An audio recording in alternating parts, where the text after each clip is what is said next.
죄와 허물 가운데 죽을 수밖에 없었던 영혼들을 구원해 주신 주님 은혜에 감사드립니다. 세상에 많이 고통을 받고 이뤄져 있는 영혼들, 그리고 구원받은 그리스도인에게까지 많은 영향력을 끼쳐서 또 어려운 형편과 고난 가운데 하나님께서 지켜주시고 인도해 주시옵기를 부탁드립니다. 건너와서 우리를 도우라는 영혼들의 신음소리를 우리가 듣고 마지막 시대를 살아가는 저희들이 어떻게 살아야 될지를 일깨워 주시고 하나님 앞에 늘 깨어있는 삶으로 영광 돌리기를 원합니다. 많은 청년 형제자매님들께서 하나님의 말씀 앞에 바르게 신앙생활을 할 수 있도록 인도해 주시고, 연약한 믿음의 형제자매님들 또한 주님 안에서의 신앙생활이 확실하게 이어질 수 있도록 도와주시고 인도해 주시옵소서. 귀한 한 시간 주님께 모든 것을 맡기고 의지합니다. 우리를 구원해 주신 예수님 이름으로 기도드렸습니다. 아멘. 마가복음을 찾겠습니다. 마가복음 5장 21절입니다. 마가복음 5장 21절 제가 읽어드리겠습니다. 예수께서 배를 타시고 다시 저편으로 건너가심에 큰 무리가 그에게로 모이거늘 이에 바닷가에 계시더니 회당장 중 하나인 야이로라 하는 이가 와서 예수를 보고 발 아래 엎드려 많이 간구하여 가로되 내 어린 딸이 죽게 되었사오니 오셔서 그 위에 손을 얹으사 그로 구원을 얻어 살게 하소서 하거늘. 그 다음에 35절입니다. 아직 말씀하실 때에 회당장의 집에서 사람들이 와서 가로되 당신의 딸이 죽었나이다. 어찌하여 선생을 더 괴롭게 하나이까.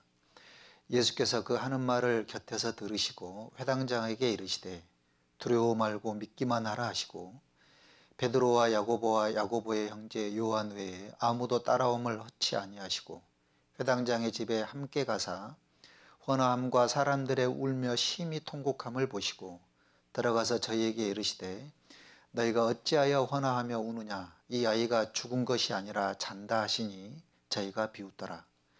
예수께서 저희를 다 내어 보내신 후에 아이의 부모와 또 자기와 함께한 자들을 데리시고 아이 있는 곳에 들어가사 그 아이의 손을 잡고 가라사대 달리다굼 하시니 번역하면 곧 소녀야 내가 내게 말하노니 일어나라 하심이라. 소녀가 곧 일어나서 걸으니 나이 12살이라. 사람들이 곧 크게 놀라거늘 예수께서 이 일을 아무도 알지 못하게 하라고 저희를 많이 경계하시고 이에 소녀에게 먹을 것을 주라 하시니라.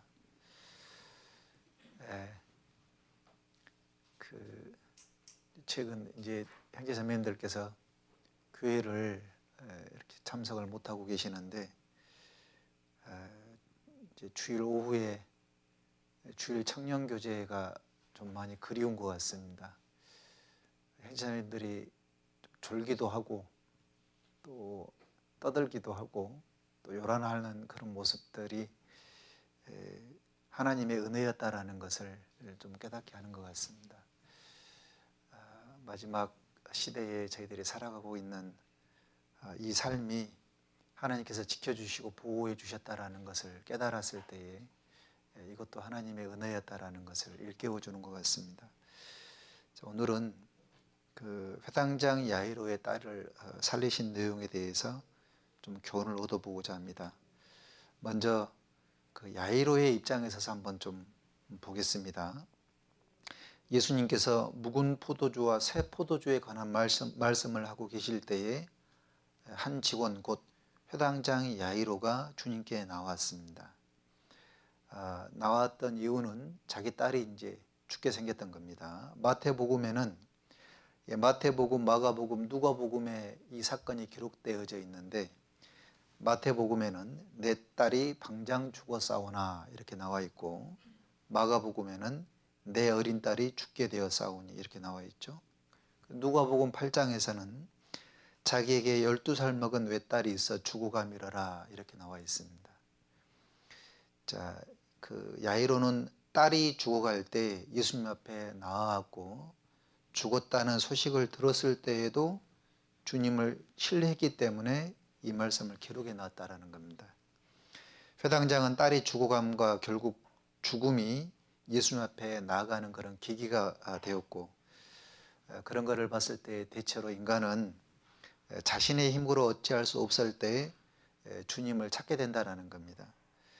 세상과 수단과 방법으로 되지 않았을 때에 주님을 찾게 되는데, 이때 이 회당장이라 그랬으니까 이 야이로는 자신의 어떤 명예나 체면, 사람들의 이목, 사람들의 눈치를 보지 않았죠. 오로지 그 딸을 살려야 되겠다는 그런 마음으로 겸손하게 하나님 앞에 나와서 간구를 하게 됩니다. 결국 예수님 앞에 나오도록 이끈 것은 그 딸의 죽음 때문에 예수님 앞에 나왔다라는 거죠. 사람이 고통과 어떤 고난을 받는 것은 주님을 찾게 되는 그런 수단이 될 수가 있는 겁니다.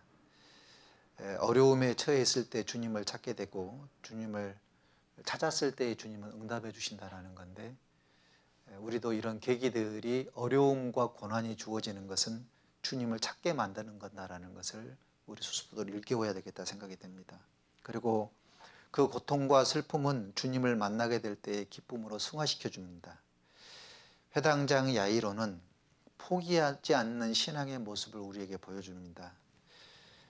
바닷가에 계신 예수님을 직접 찾아왔고, 그리고 그는 예수님 앞에 겸손히 엎드렸습니다. 주님 앞에 자신을 낮췄고, 그리고 많이 간구했잖아요. 기어코 예수님을 딸 있는 곳으로 움직이게 만들었습니다. 이것은 우리에게 기도의 참 모습을 보여주고 있는데요. 여기 23절에 그랬잖아요. 많이 간구하여 라고 나와 있습니다. 많이 간구했다라는 것은 지속적인 거잖아요. 예수님을 움직일 때까지 그 발걸음을 야이로의 딸 집으로 이제 이끌 때까지 계속 간구했다라고 나와 있습니다. 우리의 기도의 모습이 이렇게 돼야 될 것을 우리에게 교훈해 주고 있죠. 그렇다면 우리의 기도의 능력이 없는 이유는 무엇일까? 결국 주님께 엎드리지 않기 때문에라는 겁니다. 그 회당장의 야이로는 예수님께 와서 절하고 발 앞에 엎드렸지 않습니까? 그리고 집에 오시기를 간구했다 그랬는데 간절한 마음이 없는 겁니다. 그리고 필요성을 절박하게 느끼지 않습니다.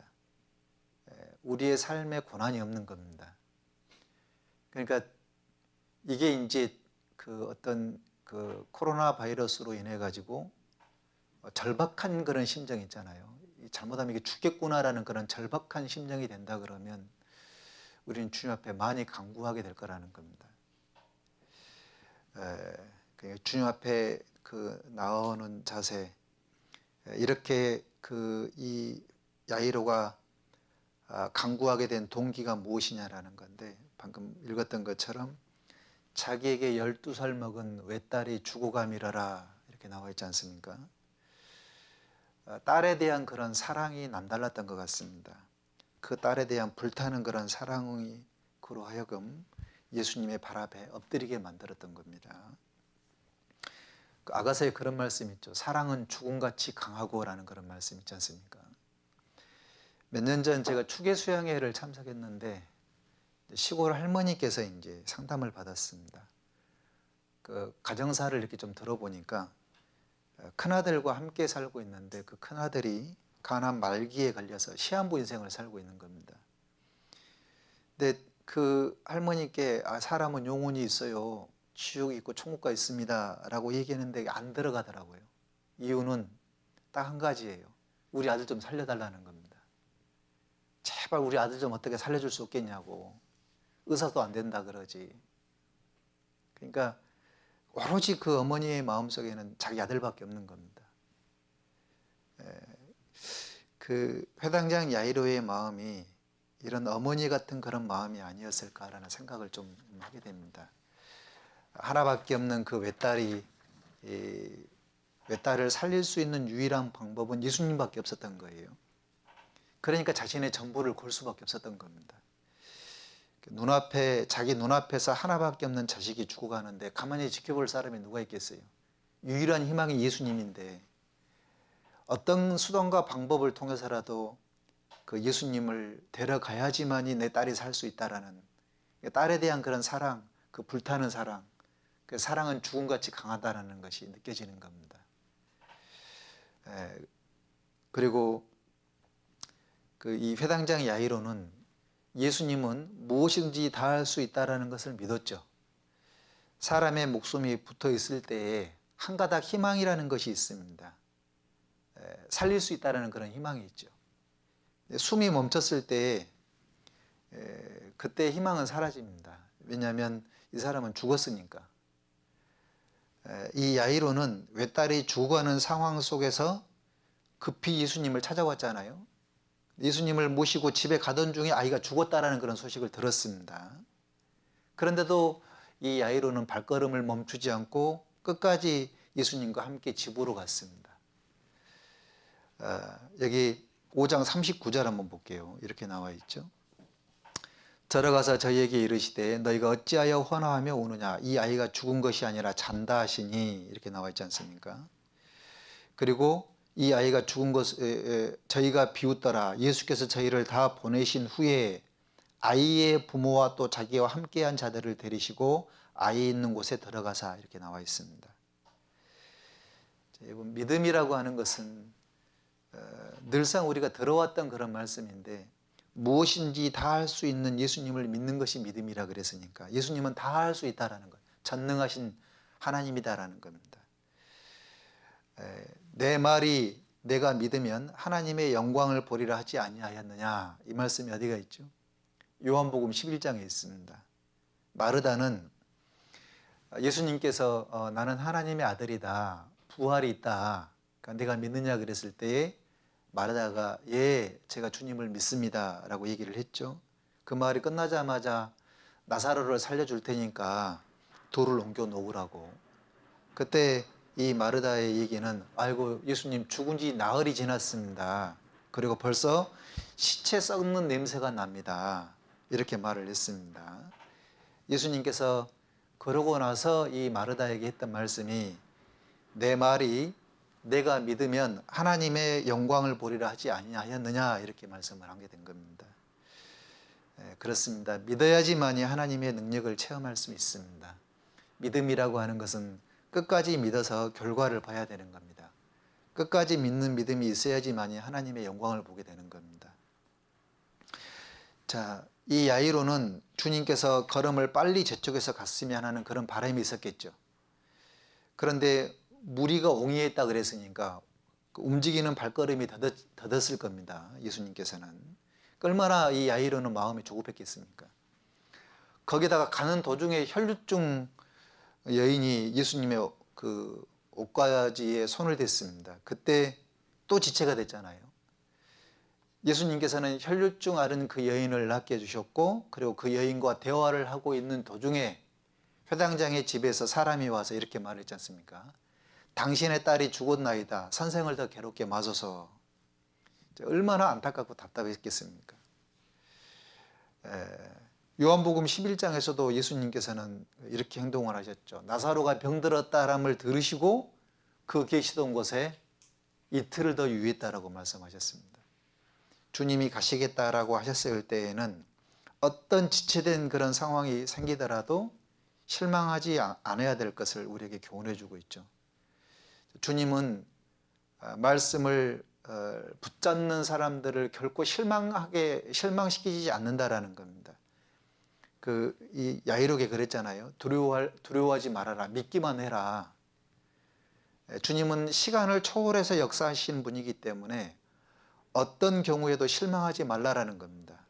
주님은 전능하신 분이기 때문에 어떤 경우에도 어떤 상황에도 말씀을 믿어야 된다라는 겁니다. 더딜지라도 기다려야 되는 거예요. 아브라함에게는 하나님께서 자식을 주시겠다라고 약속을 했습니다. 그 약속을 받았죠. 그 약속이 지체가 되었지만 아브라함은 끝까지 믿음으로 말미암아 그 약속을 받게 됩니다. 갈대아 우르에서 떠나서 가나안 땅까지 갈 때 그때 나이가 75세였습니다. 약속해 주신 말씀의 응답이 25년 후가 됐던 백세에 그것이 이루어지게 된 거죠. 우여곡절 끝에 하나님의 약속을 받게 된 겁니다. 창세기 여기 접어놓으시고 17장을 한번 보겠습니다. 17장 1절.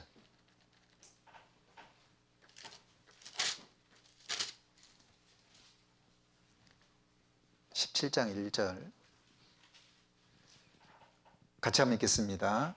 아브라함의 90세 때에 여호와께서 아브라함에게 나타나서 그에게 이르시되 나는 전능한 하나님이라 너는 내 앞에서 행하여 완전하라.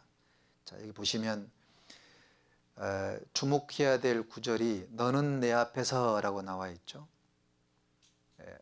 아브라함 너는 하나님 앞에서 라고 말씀하셨는데 더 이상 비겁하게 뒤에서 머뭇머뭇거리지 말아라.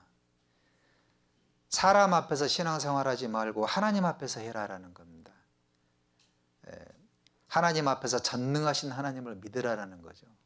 자꾸 너 생각으로 가지 말고 사람의 생각을 앞세우지 말고 하나님 앞에 좀 서 있으라라는 거죠. 그리고 너는 내 앞에서 행하여 완전하라 그랬죠. 그동안 하나님 앞에서 온전히 행하지 못했음을 깨우쳐 주고 있는 겁니다. 너는 내 하나님 앞에서 믿음으로 행하여 완전하라라는 겁니다. 더딜지라도 믿음으로 기다리라. 자신의 수단과 방법을 동원해서 하나님의 뜻을 거스리며 살지 말라라는 거죠. 이 아브라함은 온전한 믿음이 서기까지 우여곡절이 많았던 겁니다.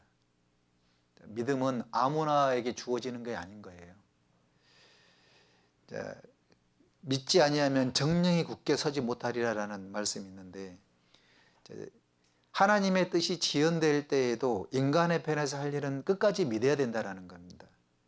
두려워하지 말고 믿기만 해라. 그리하면 너의 딸이 구원을 얻으리라. 누가복음 8장에 이렇게 나와 있습니다. 자, 우리는 본문에서 회당장 야이로와 주님이 걸어가시는 길에 혈류증하는 여인이 갑자기 개입이 됐습니다. 그래서 주님이 그 사람에게 더 관심을 기울이고 야이로의 문제는 뒤로 제껴놓는 것처럼 이렇게 보여질 수가 있습니다. 한시가 급했던 이 야이로였기 때문에 그러나 이런 걸 봤을 때 주님은 주님의 시간대에 주님께서 일하신다라는 거죠. 상황 때문에 실망하지 말아야 되고 초조하지 말아야 됩니다. 우리의 삶 속에서 개입되는 사람을 인하여 분해하지 말고 또 시기하지도 말아야 될 것을 교훈해 주고 있습니다. 시편 37편에 그런 말씀이 있죠. 요약해 보면 성실하게 자기 일을 하면서 주의 인도하심과 역사하심을 기다리라. 그게 시편 37편에 요약된 말씀입니다. 주님과 다윗 사이에 사울이 개입됐습니다. 그 모든 것이 결국 찬송으로 바뀌었죠. 요셉과 주님 사이에 형제들이 끼어들었지만 그것이 축복이 되었습니다. 그리고 요셉과 주님 사이에 보디발의 아내가 개입되었지만 결국은 축복으로 바꿔줬습니다. 우리의 삶 속에서 누가 끼어들었던 그것을 믿음으로 받아들여야 됩니다. 주님은 전능하신 분이시기 때문에 우리의 삶 가운데 절대 손해를 보게 하지 않으신다라는 겁니다. 우리의 인생 중에 다른 사람들이 끼어들어서 그 사람이 더 큰 은총을 받는 것처럼 보여도 우리는 거기에 대해서 시기질투하지 말아야 된다. 그 사람은 그 사람대로 주님이 인도하심이 있고 나는 나대로 하나님께서 인도하심이 있다라는 겁니다. 예수님은 모든 사람의 구주가 되시는 것뿐만 아니라 모든 사람의 인도자가 되시는 거죠. 그래서 창세기 50장 20절에 하나님께서 이 요셉이 그 형들에게 이렇게 말씀했죠. 당신들은 나를 해하려 하였지만 하나님은 그것을 선으로 바꾸사 오늘과 같이 만민의 생명을 구원하게 하시려고 하였나니 라는 그런 말씀이 있죠. 하나님께서는 그것을 선으로 바꾸사라고 말씀하셨습니다. 결국 하나님께서는 선으로 바꾸시는 분이시다. 모든 것이 협력하여 선을 이루어 가시는 분이 주님이시다라는 겁니다. 그런 것을 봤을 때에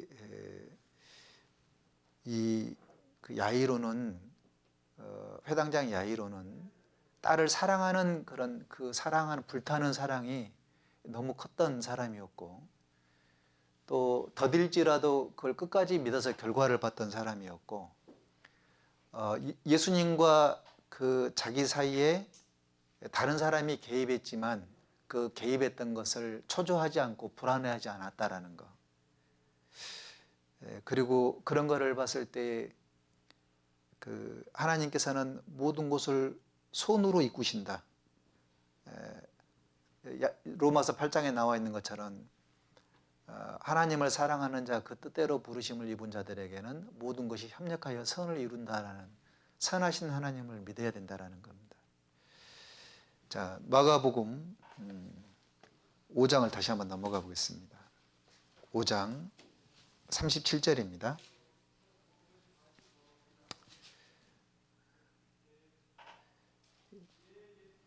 자, 37절에 베드로와 야고보와 야고보의 형제 요한 외에는 아무도 따라옴을 허치 아니하시고, 그 다음에 누가복음 8장도 한번 보겠습니다. 누가복음 8장 51절입니다.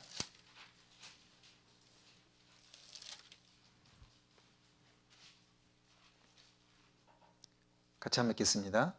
집에 이르러 베드로와 요한과 야고보와 및 아이의 부모 외에는 함께 들어가기를 허하지 아니하시니라. 제한시키는 주님이십니다. 아무에게도 주님의 능력을 드러내는 것이 아니라 주님께서 허락하신 사람은 복이 있다라는 거죠. 주님은 제한 조건을 두시는 분이신데 주님이 하시는 일을 모든 사람들에게 다 하지 않는다라는 겁니다. 주님은 스스로 감추시는 분이시고 보일 사람에게만 보여주시는 거죠. 이사야 45장 15절에 그런 말씀이 있죠. 하나님을 가리켜서 스스로 숨어 계시는 하나님이시라고 말씀하셨는데요. 이를 숨기는 것은 하나님의 영화요, 이를 살피는 것은 왕의 영안이라는 말씀이 있습니다. 하나님께서는 아무에게나 자신과 자신의 하시는 일을 나타내지 않습니다. 자, 구원받는 사람도 하나님을 찾는 사람들에게 하나님께서 나타내 주시지 않습니까? 회개와 신앙을 가진 자에게 하나님께서는 제한시키는 겁니다. 세상의 지혜로 복음을 깨닫는 것이 아니죠. 세상의 지혜로 말씀을 듣다 보면 아이고 재밌다. 그리고 좀 어떤 사람들이 봤을 때는 아이고 이거 좀 너무 유치한 거 아니냐. 자기 지혜로 하나님의 복음을 깨달아 줄 수가 없습니다. 그래서 예수님께서 말씀하시기를 이것을 지혜롭고 슬기 있는 자들에게 감추시고 어린아이들에게 나타내심을 감사하나이다. 옳소이다. 이것이 아버지의 뜻이니이다. 이렇게 말씀하셨습니다.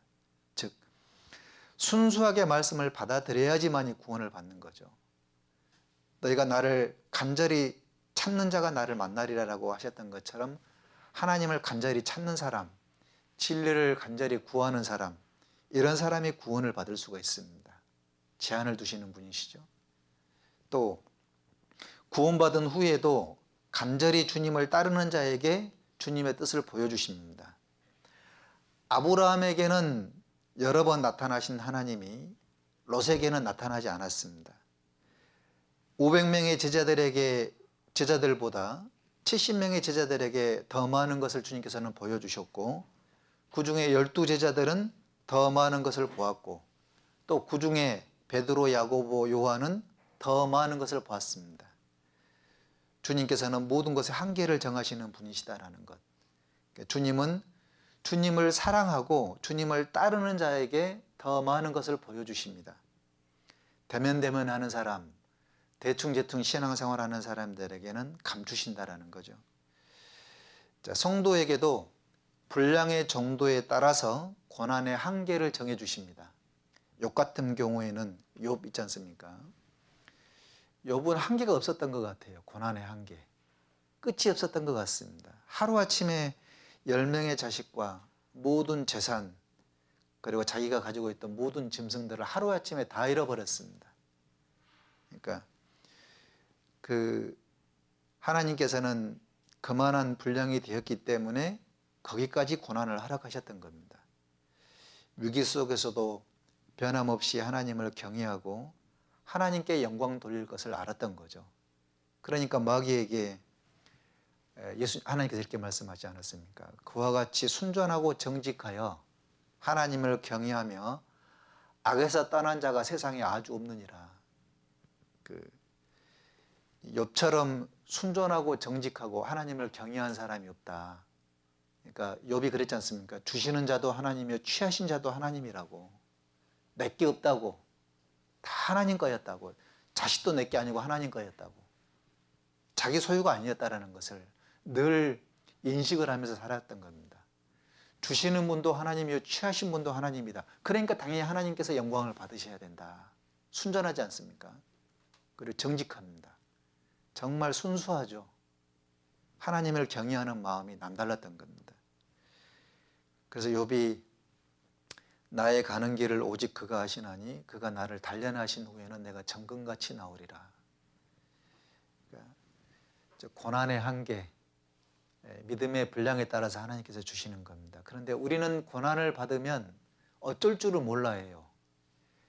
현재 주어져 있는 그런 상황이 다 주님께서 주시는 건데도 불구하고 내 것처럼 소유하고 있다가 뭔가 조금이라도 피해를 보고 손해를 본다 그러면 주님을 원망하고 주님을 떠나려고 그러고 교제를 회피하려고 그러고, 그러니까 하나님께서 우리에게 감추시는 것 같습니다. 또 계시의 분량도 충성의 정도에 따라 한계를 정하셨습니다. 롯에게는 보여주지 않던 계시를 아브라함에게는 숨기지 않으셨죠. 어떤 걸 보여주셨죠? 롯에게는 숨기시고 아브라함에게는 보여주셨던 것이 뭐였어요? 얘기 한번 해보세요. 소돔과 고모라, 그죠? 불과 유황으로 멸망시킬 거라는 것을 이 아브라함에게는 보여줬던 겁니다. 타락한 소돔과 고모라. 그런데 왜 롯에게는 그걸 안 보여주셨을까? 하나님의 신령한 계시를 받을 만한 그런 삶을 살지를 못했습니다. 도시 생활 속에서 살다 보니까 너무 바쁘게 살았겠죠. 정신없이 살았을 겁니다. 왜냐하면 먹고 사는 문제가 급했기 때문에. 그리고 그 삶이 롯의 처는 소돔과 고모라 뒤를 돌아봤잖아요. 두고 온 게 많았던 거죠. 아쉬운 것들이 많았던 겁니다. 보여줄 수가 없었던 거죠. 아브라함은 장막에 거했고 하나님을 세상과 구별된 삶을 살았고 하나님을 가까이 묵상하는 그런 삶을 살았던 사람이었습니다. 그래서 하나님께서는 그 아브라함에게 보여줬던 거죠. 다니엘과 다니엘의 세 친구도 마찬가지입니다. 다니엘의 세 친구에게도 지혜와 총명을 주셨지만 다니엘에게는 그 외에도 다른 것을 더 많이 주셨다 그랬죠. 다니엘서 1장 17절 한번 보겠습니다. 다니엘서 1장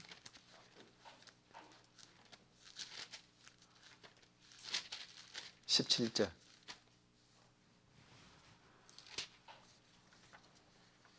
같이 한번 읽겠습니다. 하나님이 이 네 소년에게 지식을 얻게 하시며 모든 학문과 재주에 명철하게 하신 외에 다니엘은 또 많은 이상과 몽조를 깨달아 알더라. 구원받은 그리스도인들에게 주님께서 선명하게 보여주시는 계시가 있습니다.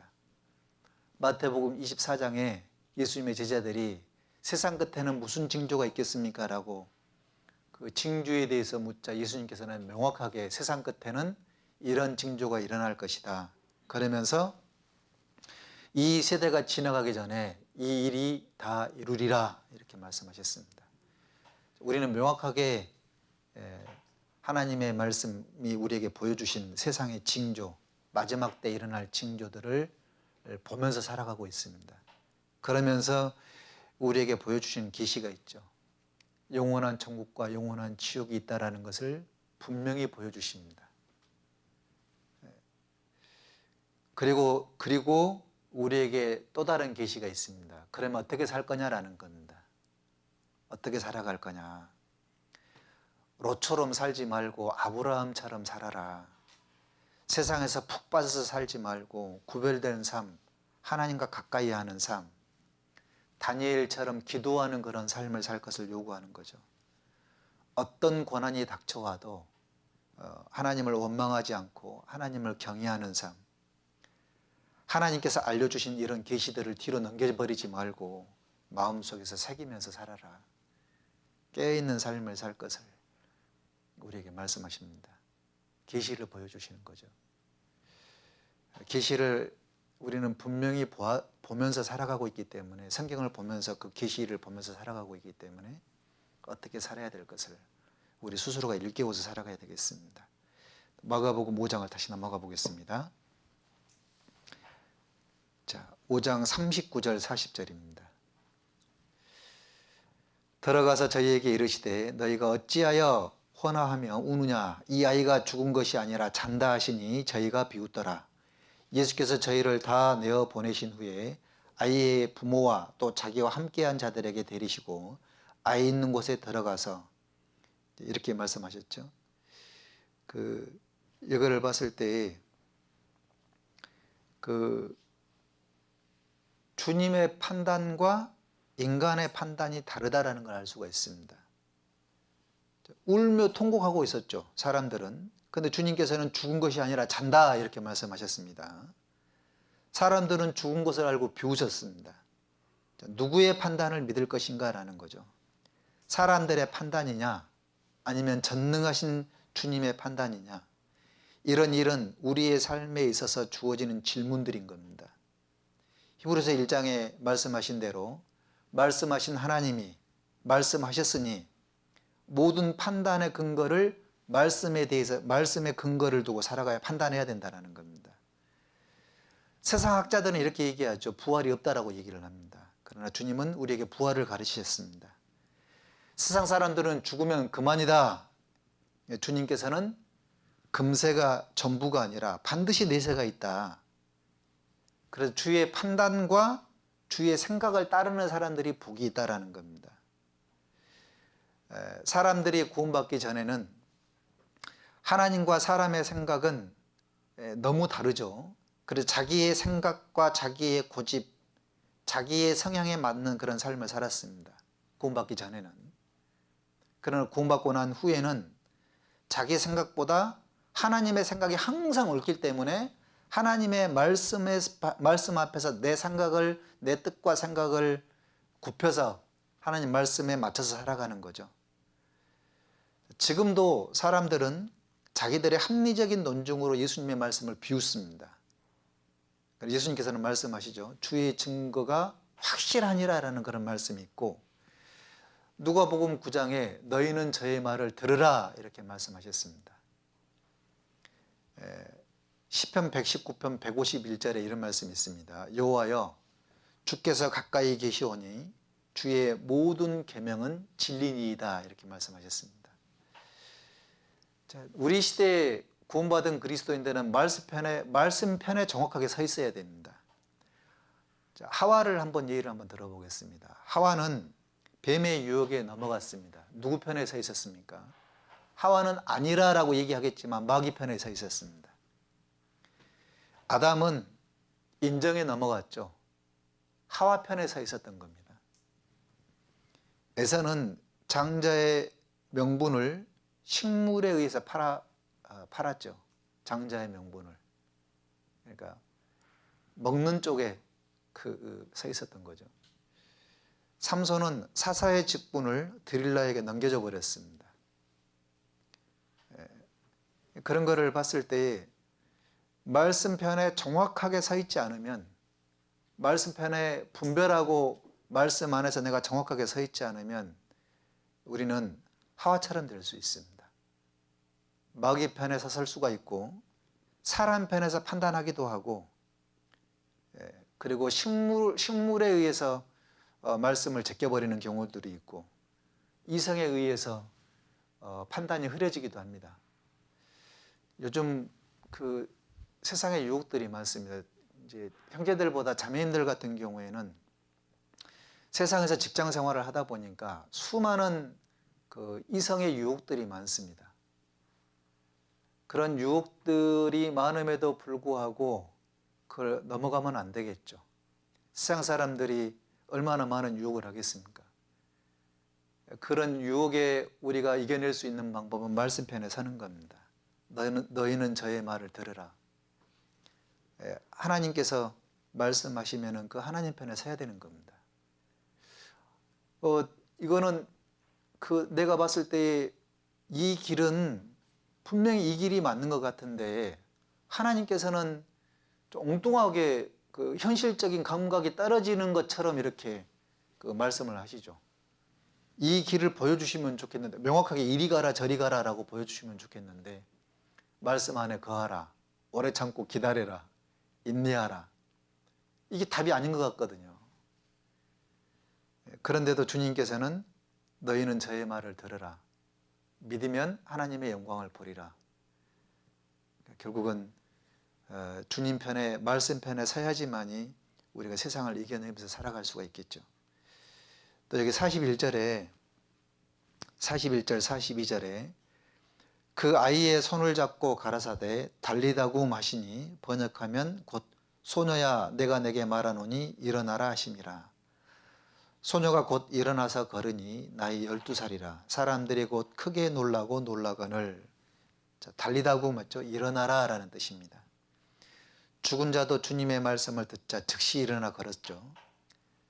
신앙의 잠을 자고 있는 사람도 달리다굼 곧 일어나야 된다라는 겁니다. 코로나 바이러스로 인해 가지고 우리가 부정적인 그런 시각만 바라볼 것이 아니라 잠을 자고 있는 영혼들이 많이 일어날 것입니다. 예수님은 야이로의 딸을 살리심으로 생명을 주시는 분이시다라는 것을 우리에게 보여주고 계십니다. 그리고 나서 여기 43절의 끝에 소녀에게 먹을 것을 주라 하시니라 이렇게 나와 있죠. 예수님께서는 먹을 것을 주라라고 말씀하셨습니다. 생명을 가진 사람에게는 먹을 것이 필요합니다. 죽은 자에게는 양식이 필요 없죠. 양식은 산자에게만 필요한 겁니다. 산자에게 먹을 것이 필요하듯이 거듭난 성도에게는 먹을 것이 필요한 겁니다. 영의 양식. 구원받은 그리스도인들은 무엇을 먹어야 될 거냐? 은혜를 먹어야 되죠. 은혜 속에서 강하고 은혜로 구세게 되기 때문에 하나님의 은혜를 먹어야 됩니다. 그리고 진리의 말씀을 먹어야 되겠죠. 예레미야서 15장 16절입니다. 예레미야서 15장 16절.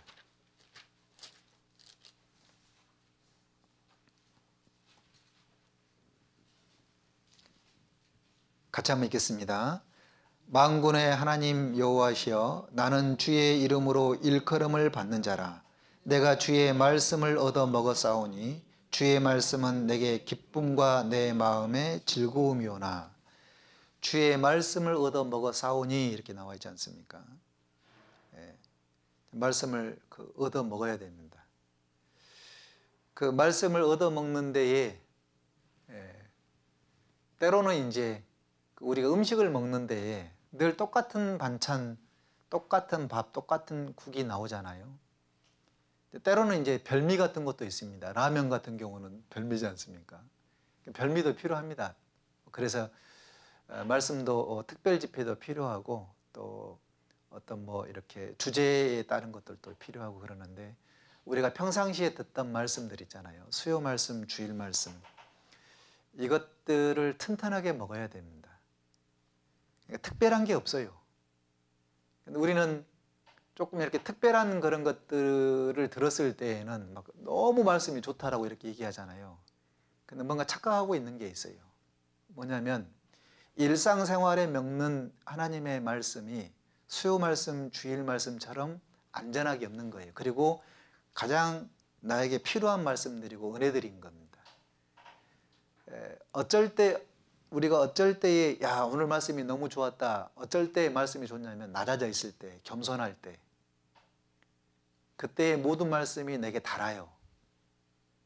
내 마음이 높아져 있고 식상할 때, 대면대면하면서 살아갈 때, 다람쥐 쳇바퀴처럼 아무런 변화가 일어나지 않는 그런 삶을 살아갈 때 뭔가 특별한 걸 이렇게 요구하려고 그러고, 그 특별한 거를 좀 먹기를 원하고, 그러다 보니까 이제 말씀을 잘 골라서 듣는 거예요. 이것 듣고 저것 듣고. 그 다음에 좀 색다른 것이 있다 그러면은 그것이 너무 좋다 그러는 겁니다. 절대 그래서는 안 되는 거예요. 우리에게 특별한 게 없어요. 그러니까 뭐가 문제냐면 우리 자신에게 문제가 있는 겁니다. 그러니까 말씀을 얻어 먹어 싸우니 그랬는데 그 말씀은 골고루 먹어야 되는 겁니다. 이제 좀 이렇게 말씀을 먹을 때에도 좀 저희들이 잘 분별하면서 이렇게 먹는 것도 좀 필요할 것 같고요. 그리고 뭘 먹어야 되냐면 주의 생명을 먹어야 되겠죠. 출애굽 후에 이스라엘 백성들이 광야 생활 가운데 뭘 먹었죠? 그 무리 속에서 만나를 먹었죠. 구원받은 무리 속에서 성령의 공급하심을 우리는 받아야 됩니다. 한 무리가 되어 한 목자에게 있기 때문에 생명의 공급을 받아야 되는데요. 우리는 교회 안에서 성령의 충만을 받아야 됩니다. 그걸 자꾸 받아야 돼요. 먹어야 됩니다. 생각을 한번 해보십시오. 여러분들 이제 코로나 바이러스로 인해 가지고 처음에는 이제 토요 부서별 교제가 이제 없었습니다. 없었죠, 갑자기. 그러니까 구원받아서 한 번도 이런 적이 없었습니다. 구원받고 난 이후에. 설마 수요 말씀, 주일 말씀을 내가 못 듣겠냐. 이런 것 자체를 생각해 본 적이 없었는데 이 코로나 바이러스로 인해 가지고 수요 말씀도 못 듣고 주일 말씀도 지금 못 듣게 생겼습니다. 한 번도 있을 수 없던 그런 일이죠. 그 이제 그 모든 것이 올스톱되어 있는 상태입니다. 저희들이 지금 현재 이 상태가. 그러다 보니까 멘붕이 와버린 거예요. 집에 그냥 가만히 퇴근하면 집에 가야 돼요. 집에. 내가 이래도 되나? 뭘 해야 되는 거 아닌가? 그런데 집에 가서 아무것도 하지 않는 상태에서 이렇게 있습니다. 물론 뭐 성경을 가까이 하고 말씀을 듣기도 하겠지만 활동했던 모든 것들이 스톱돼 버린 겁니다. 교회의 소중함. 교회가 없이는 나라는 존재는 없구나. 교회를 통해서 생명이 탄생이 되고 교회를 통해서 말씀의 공급을 받고 신령한 은혜들을 깨닫고 그리고 교회 안에서 막작짓거를 하는 것이 좋구나. 형제자매들과 교제를 나누고 싸우고 다퉈도 교회가 있는 것이 좋구나. 판단을 받고 판단해도 어려움이 있어도 교회가 있는 것이 행복한 거구나. 결국 교회를 통해서 하나님께서는 역사하시고 그 교회 안에서 성령 충만을 받아야 되는구나. 우리는 그걸 깨닫습니다. 그래서 교회 안에서 우리는 사랑을 먹고 살아가는 겁니다. 어머니 품에서 젖을 빨고 넉넉하게 빨아서 어머니 품에 있는 것이 행복한 것처럼 교회가 그렇다라는 겁니다. 그래서 좀 이렇게 주어지는 것들을 이렇게 소녀에게 먹을 것을 주라 이렇게 했었을 때에 주는 것들을 받아 먹는 것이 얼마나 행복한지에 대한 것들을 다시 한번 일깨워 주죠. 그리고 여기 이제 41절에 이런 말씀이 있죠.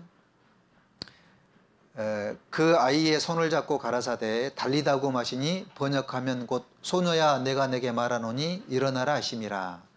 소녀가 곧 일어나서 걸으니 이렇게 나와 있죠. 생명을 얻었기 때문에 일어나서 걸었던 겁니다. 그리고 생명이 있는 자가 됐기 때문에 음식을 먹고 활동하게 됐던 겁니다. 생명이 주어지게 되면 일어나게 되고 걷게 되고 먹게 되고 활동한다라는 거예요. 죽은 영혼이 살아나면 생명의 양식인 성경을 먹게 되고 힘을 얻어서 활동하게 되는 겁니다. 자, 시몬의 베드로의 장모가 열병이 걸려가지고 누워 있었잖아요. 그래서 예수님께서 그 손을 잡아 일으켰더니 열병이 떠나고 여자가 예수님 앞에 나와서 수종 들었다 그랬습니다. 병이 낫자마자 수종 들었던 거예요. 그죠? 우리는 구원받자마자 생명이 이렇게 탄생이 되면 생명이 탄생되자마자 활동을 하게 돼 있는 겁니다. 그러니까 나중에 천천히 하라고 이게 돼서는 안 되는 거예요. 바로 활동이 되는 겁니다. 구원받은 그리스도인이 어떤 활동을 할까요? 이 영혼 건져야 되겠구나. 내가 사랑하는 사람들을 전도해야 되겠구나. 그리고 내가 교회 안에 붙어 있어야 되겠구나. 말씀을 내가 들어야 되겠구나, 교제에 참석해야 되겠구나, 이런 활동이 주어지게 돼 있는 거예요. 생명이 있는 사람이 활동하게 돼 있는 겁니다. 그리고 생명이 있으면은 어떤 일이 주어지게 되냐면, 구원받은 사람들에게는 달리다굼, 이 달리다굼이 계속 필요한 거예요. 주님께서는 이렇게 말씀하시는 거죠. 사망 가운데서 일어나라고, 달리다굼 이렇게 말씀하시는 겁니다. 잠자는 자야 깨어서 죽은 자들 가운데서 일어나라고, 잠자지 말라고 얘기하고 계시죠. 그리고 이렇게 얘기하죠. 달리다굼, 일어나서 구별되는 삶을 살으라고 말씀하십니다. 고린도후서 6장을 한번 보겠습니다. 고린도후서 6장 17절 18절입니다.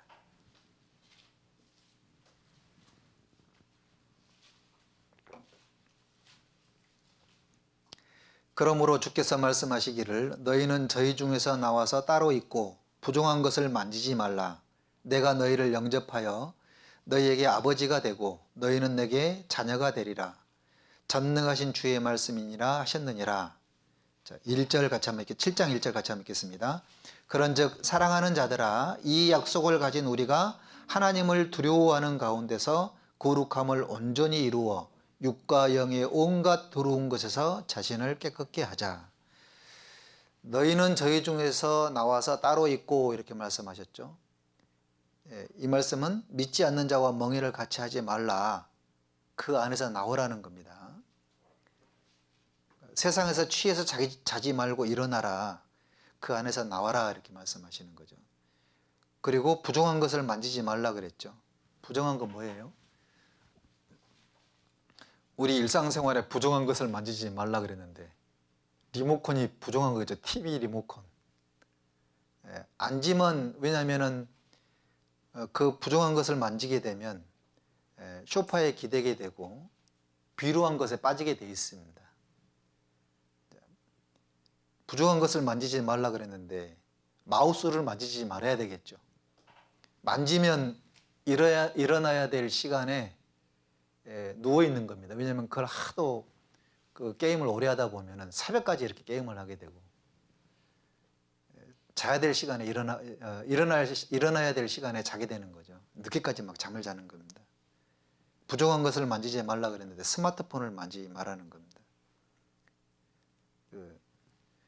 만지면 무릎을 꿇고 기도할 시간에 침대에서 시간을 낭비하게 되는 겁니다. 그걸 만짐으로 말미암아. 그래서 예수님께서는 내 안에 작은 여우를 잡으라고 말씀하시죠. 달리다굼 하시는 겁니다. 일어나라고. 자지 말고 일어나라고. 일어나서 깨어있으라고 말씀하시죠. 왜냐하면 어느 날에 너희 주가 임할는지 너희가 알지 못함이니라 라는 겁니다. 자, 마태복음에 그런 말씀이 있죠. 그 악한 종은 생각하기를 주님이 더디 오실 것이다 라고 생각하기 때문에 먹고 마시고 세상에서 푹 빠져서 살아가는 겁니다. 악한 종이라 그랬죠. 마태복음 25장에 보게 되면 10처녀의 비유가 나옵니다. 5처녀는 기름이 담겨 있는 등불을 가지고 있었고 5처녀는 기름이 없었죠. 그런데 신랑이 더디움으로 다 졸며 잘세라고 나와 있죠. 밤중에 소리가 났습니다. 보라, 신랑이로다, 맞으러 나오라 했을 때에 예비했던 자들은 함께 혼인잔치에 들어갔지만 예비하지 못한 자들은 기름이 없기 때문에 혼인잔치에 들어가지 못했습니다. 그런 거를 봤을 때 물론 구원받은 사람과 구원받지 않는 사람이죠. 그런데 10처녀의 비유를 봤을 때 다 졸며 잘세라고 나와 있잖아요. 그런 걸 봤을 때 구원받은 그리스도인들도 우리 시대에 잠을 자고 있는 그런 경우들이 많습니다. 저도 마찬가지고요. 임박한 주님의 때가 가까웠다라고 말은 하면서도 우리의 삶 가운데 여전히 무디어져 있는 그런 삶을 살 때가 많습니다. 말씀을 들으면서도 나는 딴 생각을 하게 되고, 이 재림이 가까웠다라는 그런 징조를 보면서도 우리는 여전히 자기 일에 바쁩니다. 노아의 때와 같이 인자의 마음도 그러하리라. 사람들이 먹고 마시고 시집가고 장가들고 하면서 그 날이 이르기까지, 멸망이 이르기까지 깨닫지 못하였다, 그렇게 말씀하셨습니다.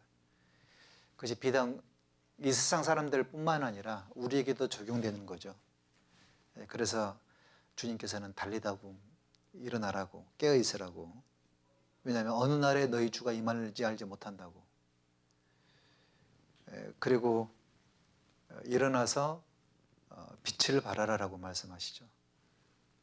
그리고 일어나서 머리를 들라라고 말씀하시는데, 누가복음 21장 28절 한번 볼까요? 21장 28절.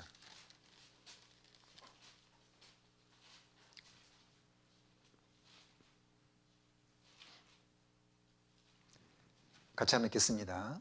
이런 일이 되기를 시작하거든 일어나 머리를 들라. 너희 구속이 가까웠느니라 하시더라.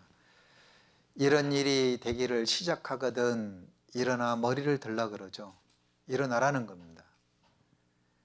언제까지 세상에서 코박혀서 살아갈 것이 아니라 언제까지 세상 것만 바라보고 살아갈 거냐. 이런 일이 시작되거든 이제는 좀 머리를 들라고, 일어나라고, 머리를 들라고 주님께서 우리에게 책망하시는 거죠. 그리고 여기 이제 마가복음에 보게 되면 죽어가는 가족과 친지들과 이웃들이 있는데요. 우리 주변의 사람들이 영원한 멸망에 처해져 있습니다. 이들을 어떻게 건질 것인가라는 건데, 우리 힘으로는 불가능합니다. 예수님만이 살릴 수가 있는데요. 회당장 야이로는 주님을 향한 믿음과 영혼에 대한 그런 사랑이 있었기 때문에 예수님의 마음을 움직였습니다. 우리도 믿음과 사랑을 가지고 있다면 주님의 손길을 이끌어낼 수가 있을 겁니다. 어떤 상태에 있을 때에 주님의 손길을 이끌어낼 수가 있느냐라는 건데요. 누가복음 18장 3절에 그런 말씀이 있죠. 한 과부가 있어 그에게 가서 내 원수에 대한 나의 원한을 풀어주소서. 그러니까 하나님 앞에 밤낮 부르짖는 택하신 자들의 원한을 주님께서는 풀어주신다 그랬는데요. 저에게 오래 참으시겠느냐, 내가 너에게 이르노니 속히 그 원한을 풀어주시리라. 그러니까 한이 맺혀 있는 거 있잖아요. 때로는 뭐 이런 것도 좀 필요하겠지 않겠나 싶습니다. 내가 구원받은 지 지금 몇 년이 됐는데, 10년이 지나고 20년이 지났는데 아직까지 나의 가족들은 구원받지 못하고 있고, 또 이렇게 내 마음이 애타하고 있다고, 내가 지금 한이 맺혔다고. 다른 분들은 주일 말씀, 수요 말씀 이렇게 들으러 오면 가족들과 함께 말씀을 듣고 있는 그 모습을 보면, 우리 가족들은 언제 함께 다 같이 모여서 말씀을 들을까? 언제 구원을 받을까? 좀 이런 것에 좀 이렇게 막 한이 맺혀가지고 좀 하나님 앞에 밤낮 부르짖는 것들 있잖아요. 그랬을 때에 하나님께서는 사랑하는 나의 가족들, 이웃들, 직장 동료들, 이런 사람들에게 주님 품으로 인도하게 만들어 주신다라는 것. 그리고 시편에 그런 말씀이 있잖아요. 여호와께서는 자기에게 간구하는 모든 자고 진실하게 간구하는 모든 자에게 가까이 하시는도다. 너희는 내게 부르짖으며 와서 내게 기도하면 내가 너희를 들을 것이요 너희가 전심으로 나를 찾고 찾으면 나를 만나리라. 이런 말씀이 있습니다. 여호와께서는 그 전심으로 자기를 향하는 자에게 능력을 베푸시나니라는 말씀도 있지 않습니까? 그 뭐냐면 진실하게 간구하는 사람, 진심으로 주님을 찾는 사람, 이런 사람을 통해서 하나님께서 역사하신다. 게하시 하시잖아요. 게하시. 이제 게하시가 아이가 죽었다라는 얘기를 듣고 엘리사의 명을 받아서 그 아이를 살리러 갔지만, 한 번 이렇게 그 아이에게 그 지팡이를 얹었는데 안 살아나니까 죽었는데요 이렇게 얘기하고 말하잖아요. 그게 뭐냐면은 게하시의 삶은 우무감이었던 겁니다. 우무감으로서의 생도의 역할을 했던 거예요. 우무감. 직업으로 여겼을 겁니다. 아마 직업. 구원받은 그리스도인이 직업이에요. 그러지 않죠. 우리가 의무감으로 신앙생활하고 의무감으로 전도하냐고요. 그러지 않습니다. 자원함과 간절함과 한이 맺혀 있는 그런 삶을 살아가는 거죠. 이 게하시는 영혼에 대한 관심이 별로 없었던 것 같아요. 그러니까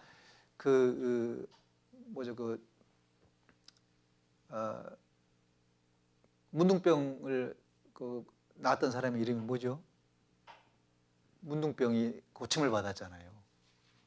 에? 나아만. 그래, 나아만이 고침을 받았을 때에 이 게하시는 그 돈 몇 푼 받으려고 나아만에게 가가지고 그 생도가 한 명 내려왔는데 어려움이 있으니까 뭐 좀 달라고. 그런 거를 봤을 때 게하시의 신앙은 하나님보다는 늘 세속적인 걸 쫓아면서 살아갔던 것 같아요. 뭔가 의무감으로 이렇게 직장 다니듯이 그렇게 했던 것 같습니다. 하나님의 역사가 떠나버렸죠. 문둥병이 걸렸지 않습니까? 그게 뭐예요? 문둥병이라는 것이. 감각이 없는 겁니다. 감각. 무감각한 거죠. 감각이 없어져 버린 겁니다. 영혼을 봐도 간절함도 없고 애타는 마음도 없고 원한도 없고 감각이 없어져 버리는 거예요. 말씀을 들어도 그러는 겁니다. 늘 들었던 말씀이니까 아이고 뭐 자기에게 간구하는 모든 자에게 진실이 간구하는 자에게 하나님 가까이 하신다. 알지 왜 모르겠냐고요. 안다고 다 안다고. 주님께서는 아는 걸 원하는 것이 아니라 정말 그런 문둥병과 같은 그런 신앙에 들지 않기를 원하는 거죠. 엘리사처럼 되기를 원하는 겁니다. 처음부터 끝까지 하나님 앞에서의 갖고 있는 그런 마음가짐이 동일하게 되기를 원하는 겁니다. 그래야지만이 사랑하는 가족들을 전도가 가능해요. 그러니까 이 회당장 야이로가 죽은 자를 자기 딸을 살리는 데까지 그렇게 한 거 봐봐요. 그 간절함 한번 봐보라고요.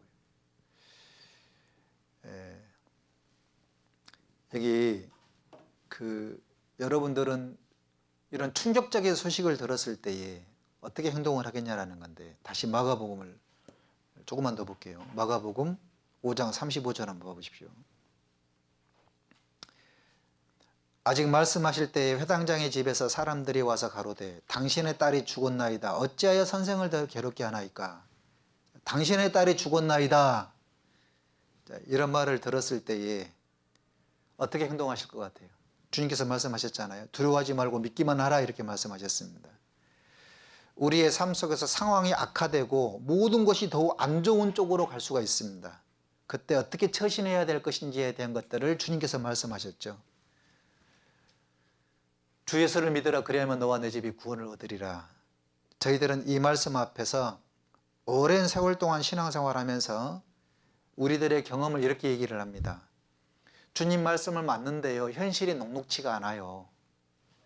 현실은 전도가 잘 안 된다고. 전도를 이렇게 해보는데 벽처럼 큰 벽들이 너무너무 많다고. 경험을 통해서 드는 생각은 이거 안 되네. 이런 불신이 들어오는 겁니다.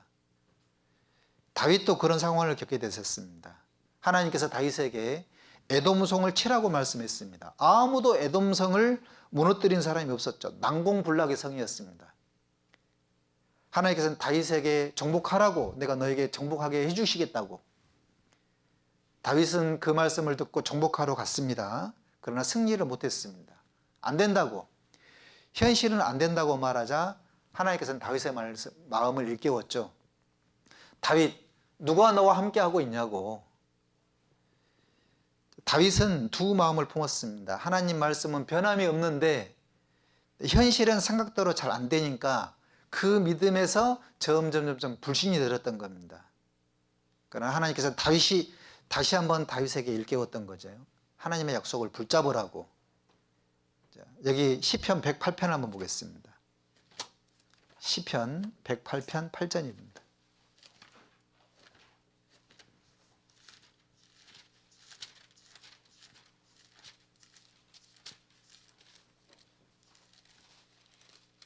팔절 9절입니다. 9절. 모압은 내 목통이라 에돔에는 내 신을 던질지며 블레셋 위에서 내가 외치리라 하셨도다. 자, 하나님께서 반드시 승리하게 만들어 주신다라고 이렇게 말씀하셨습니다. 그런데 막상 해보니까 안 되는 겁니다. 여기 10절, 11절 이렇게 나와 있죠. 누가 나를 이끌어 견고한 성에 들이며 누가 나를 에돔에 인도할꼬. 하나님이여 주께서 우리를 버리지 아니하셨나이까. 하나님이여 주께서 우리 군대와 함께 나아가지 아니하시나이다. 여기 막상 해보니까 안 되는 겁니다. 하나님께서는 구조를 약속했는데 왜 현실은 10절과 11절입니까? 이렇게 얘기하고 있는 거죠. 그때 다윗이 다시 힘을 얻습니다. 하나님의 말씀을 붙잡는 쪽으로 가게 되는 거죠. 자, 여기 1절에 같이 한번 읽겠습니다. 하나님이여 내 마음을 정하여 싸우니 내가 노래하며 내 심령으로 찬양하리로다. 자, 하나님, 제가 승리의 시간이 언제까지 길어질지는 모르겠지만 하나님 말씀을 믿고 또 일어서겠습니다. 내 마음이 말씀을 붙잡는 쪽으로 정했습니다. 하나님께서 함께 하시면 반드시 승리하겠다라고 하셨기 때문에 말씀을 붙잡고 내가 전쟁터로 나아갑니다. 그래서 2절에 비파와 수구마 깰지어다 내가 새벽을 깨우리로다. 자, 자기 영혼의 어두운 그림자가 물러나고 불신이 물러났을 때에 안 된다라는 그런 불신을 쫓겨냈을 때에 침눈을 물러가게 해버렸던 거죠. 그러니까 비파야 수구마 깰지어다 내가 새벽을 깨우리로다 라고 말씀했습니다. 담대하게 나아갔던 거죠. 여기 13절에 시편 108편 13절 같이 한번 읽어볼까요? 우리가 하나님을 의지하고 용감히 행하리니 저는 우리의 대적을 밟으실 자이심이로다. 하나님을 의지하고 용감히 행하리니 그랬죠. 약속의 말씀을 믿고 하나님을 더욱 의지하여 용감하게 전쟁터로 나아갔던 겁니다. 갈라디아서 6장 9절에 그런 말씀 있지 않습니까? 우리가 선을 행하되 낙심하지 말지니 피곤하지 아니하면 때가 이름에 거두리라, 이런 말씀이 있습니다. 자, 하나님께서 우리에게 약속해 주셨던 그런 말씀들을 끝까지 붙잡고 가는 거죠. 피곤하나 따르면 때가 되면 거두리로다 그랬는데, 농부는 피곤하지만 봄에 심고 여름에 가꾸고 가을에 거둡니다. 구원받지 않는 사람들은 각 사람에게 벽이 있고 큰 벽과 큰 산이 있습니다. 구원받지 않는 가족, 직장 동료, 친구, 지인, 그들 마음은 여리고성과 같이 단단하죠. 너무 높아서 우리가 그 벽을 깰 수가 없는 그런 경우들이 많습니다. 또 내 자신이 불신의 산을 이루고 있는지도 모릅니다. 불신과 선입견이 너무 크게 자리를 잡고 있기 때문에 허물어지지가 않는 겁니다. 그러니까 자꾸 상황만 보게 되는 거죠. 직장 동료들을 보면은, 여러분 직장 생활하다 보면 너무 직장 자체가 너무 늦게 끝나요. 이 사람은 말씀을 들을 수 있는 환경과 여건이 안 돼. 그러면은 나 스스로가 포기하는 경우들이 많죠. 큰 벽처럼 여겨지는 겁니다. 안 된다. 왜냐하면 이 사람은, 우리 회사는 너무 바쁘다. 또 어떤 사람들은 일찍 끝나는데, 직장이 일찍 끝나는데 여가 활동에 너무 바빠. 어떤 사람은 여친 때문에 거기에 푹 빠져서 살아가는 사람, 어떤 사람은 오락에 빠져 있는 사람, 어떤 사람은 여가 활동을 즐기는 사람, 여기에 온통 빠져서 살아가고 있기 때문에 이 사람은 안 되는구나. 나 스스로가 벽처럼, 장벽처럼 여겨져 버리는 겁니다. 안 된다고. 또 가족들을 봐도 마찬가지인 겁니다. 안 바뀌어요. 생각이 안 바뀌어. 그리고 점점 더 이런 상황을 보면서도 어떻게 하면 잘 먹고 잘 살까 쪽으로 계속 그쪽으로 빠져서 살아가는 겁니다. 그러다 보니까 이 사람들은 안 되네, 안 되는구나, 어쩔 수 없는구나, 이 사람들은. 이런 불신이 들어오는 겁니다. 그 사람들은 그렇게 얘기를 해요. 그러니까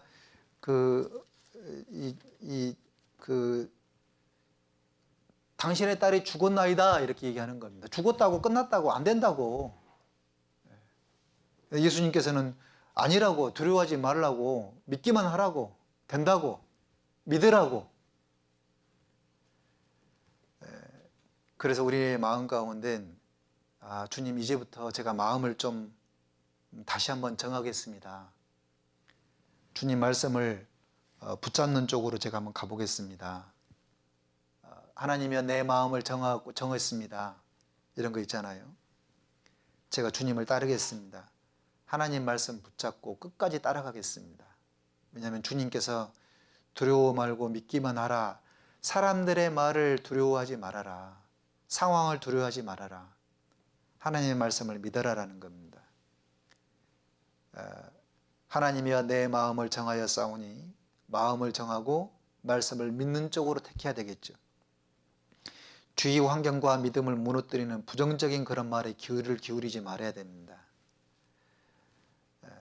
여기 시편 112편 7절 한번 볼까요?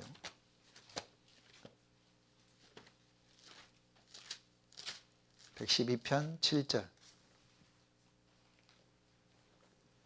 같이 한번 읽겠습니다. 그는 흉한 소식을 두려워 아니하며 여호와를 의리하고 그 마음을 굳게 정하였도다. 이렇게 나와 있죠. 그리고 8절에 그 마음이 견고하여 두려워 아니할 것이라 이렇게 말씀했습니다. 자, 보시면 흉한 소식을 두려워 아니하며 여호와를 의리하고 그 마음을 굳게 정하였도다.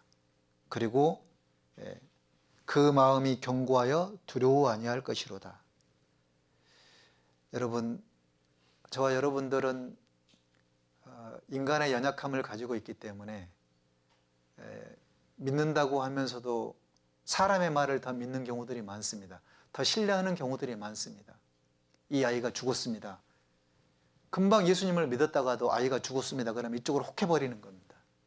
죽었구나, 안 되는구나, 끝났구나. 왜냐하면 그쪽으로 더 우리는 익숙해져 있기 때문에 그러는 거예요. 상황에 더 익숙해져 있고 세상에 더 익숙해져 있다 보니까 죽었다 그러면 그걸 더 믿어버리는 거죠. 예수님께서는 정반대로 말씀하시는 겁니다. 잔다고 이 아이가 죽는 것이 아니라고, 죽은 것이 아니라고.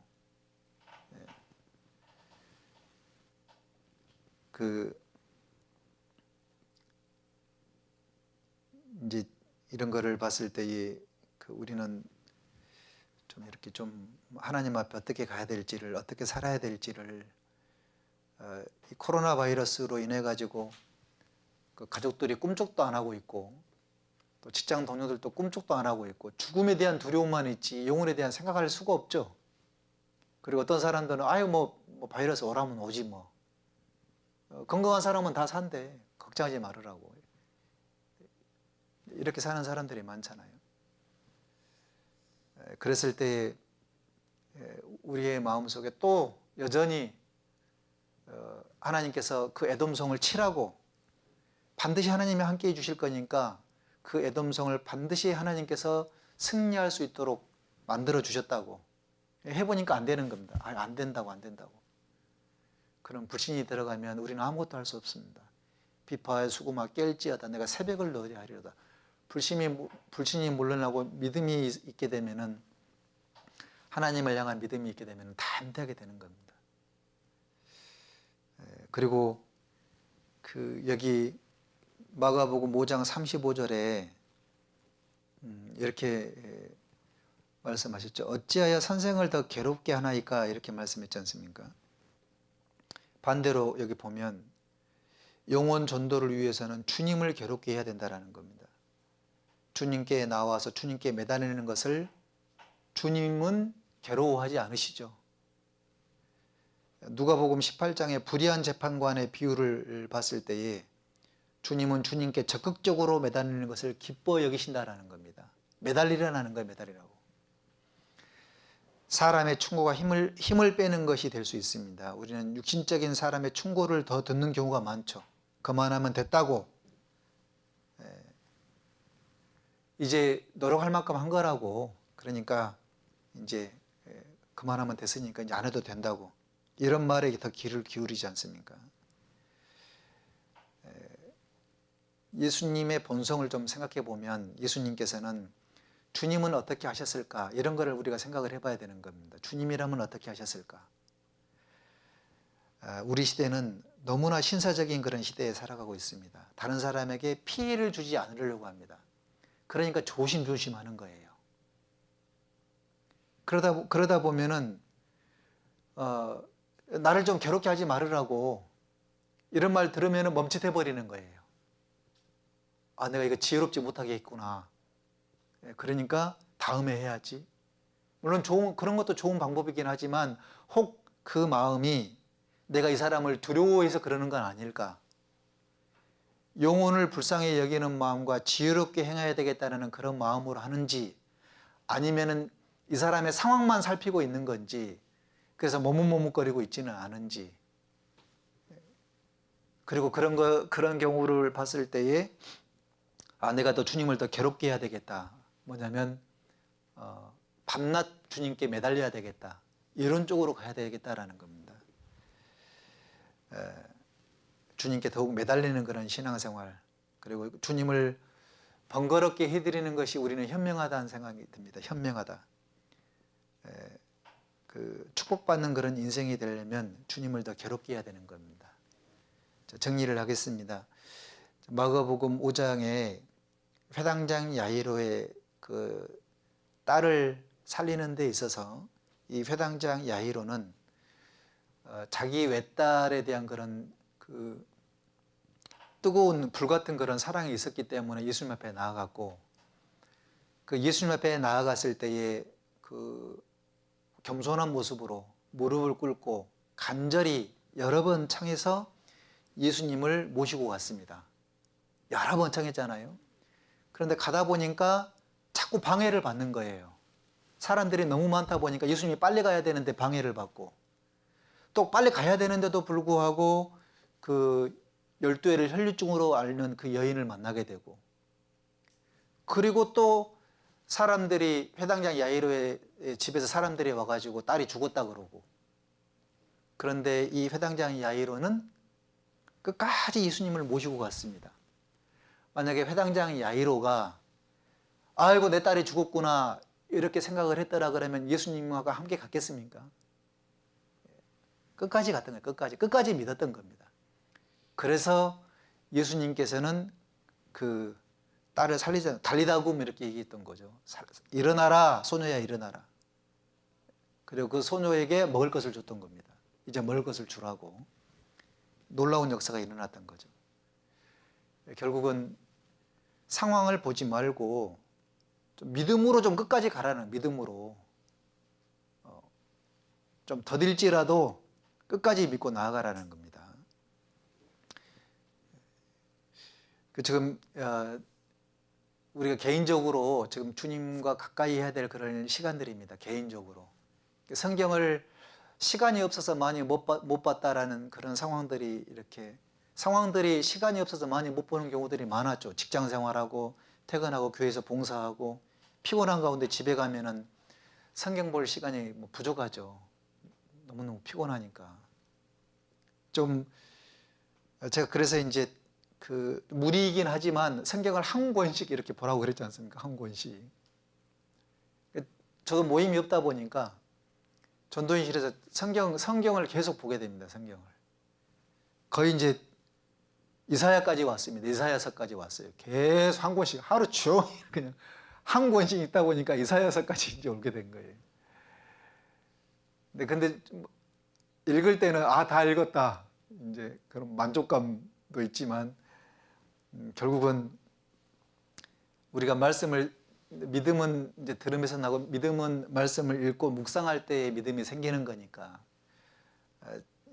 집에 좀 쉬는 시간들이 많고 가정을 가까이 해야 되는 시간이 많지만 우리가 이런 것이 좀 필요합니다. 자매와 아이들과 같이 놀아줄 수 있는 그런 시간도 중요하지만은 내 개인적인 경건의 생활들을 더 많이 할애를 해야 됩니다. 주님을 성경을 연구하고 또 성경의 말씀을 준행하는 그런 삶을 살아가는 것이 우리에겐 필요한 겁니다.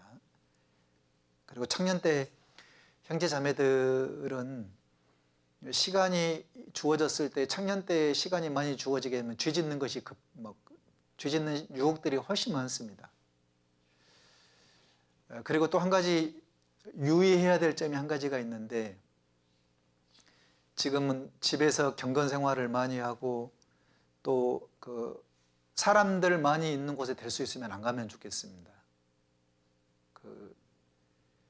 믿음으로 이겨낸다 그러는데 그 무모한 거예요. 그러니까 조심할 필요가 있습니다. 그리고 지금은 우리가 세상 가운데 이렇게 살아갈 때가 아니라 일어나서 머리를 들 때, 깨어 있을 때, 달리다곰이 돼야 될 때, 그때다라는 것을 우리 스스로가 일깨워서 그렇게 살아갔으면 좋겠습니다. 기도하고 마치겠습니다. 죄와 허물 가운데 죽을 수밖에 없었던 영혼들을 구원해 주신 주님의 크신 은혜에 감사와 찬송과 영광을 우리 아버지께만 돌립니다. 오늘 달리다굼이라는 하나님, 일어서라는 하나님의 말씀을 통해서 우리의 잠자고 있는 신앙이 일어날 수 있도록, 그리고 정말 회당장 야이로의 그 믿음을 본받아서 그 신앙의 모습을 본받아서 살아갈 수 있도록 우리에게 믿음을 더하여 주시옵소서.